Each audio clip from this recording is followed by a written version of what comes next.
पन्हाळा तालुक्यातील येवलूस पोर्ले दरम्यान कोल्हापूर पद्धतीचा बंधारा आहे। हा बंधारा कमकुवत झाल्यामुळे पाणी गळती होतीये। त्यामुळे कासारी नदीचं पात्र कसबा ठाणे बंधाऱ्यापर्यंत वारंवार कोरडं पडत आहे। त्यामुळे उन्हाळ्याच्या सुरुवातीलाच परिसरातील 14 गावांचा शेती आणि पिण्याच्या पाण्याचा प्रश्न गंभीर बनलाय। पन्हाळा तालुक्यातील येवलूस ते पोर्ले दरम्यान 60 वर्षांपूर्वी कोल्हापूर पद्धतीचा बंधारा बांधलाय। या बंधाऱ्याला गळती लागली आहे। गेळवडे धरणासह इतर 5 लघु प्रकल्पांमध्ये मुबलक पाणीसाठा आहे, पण येवलूस पोर्ले बंधाऱ्याच्या गळतीमुळे पाणी वाहून जात आहे। या बंधाऱ्याच्या क्षेत्रात 14 गावं येतात। येवलूस, पडळ, सातारडे, माझगाव, पोर्ले, खोतवाडी, देवठाणे, शिंदेवाडी, माळवाडी, उतरे, पिंपळे, अळवे, वाघवे, गोलिवडे या गावातील शेती आणि पिण्याच्या पाण्याचा प्रश्न निर्माण झालाय।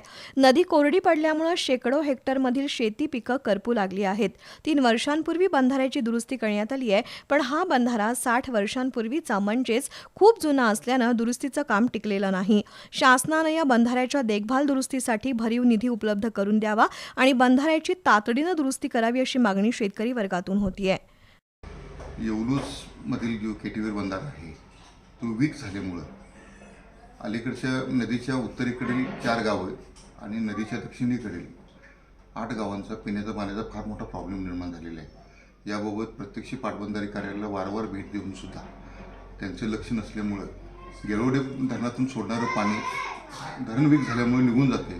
त्यामुळे लोकांचा पिण्याच्या पाण्याचा प्रश्न फार मोठा निर्माण झालेला आहे। त्यामध्ये पन्हाळ्याची स्कीमसुद्धा त्या धरणामध्ये आहे। पन्हाळ्याला सुद्धा पिण्याचं पाणी अपुरं आहे। सर्वच गावांना पिण्याचं पाणी अपुरं होते।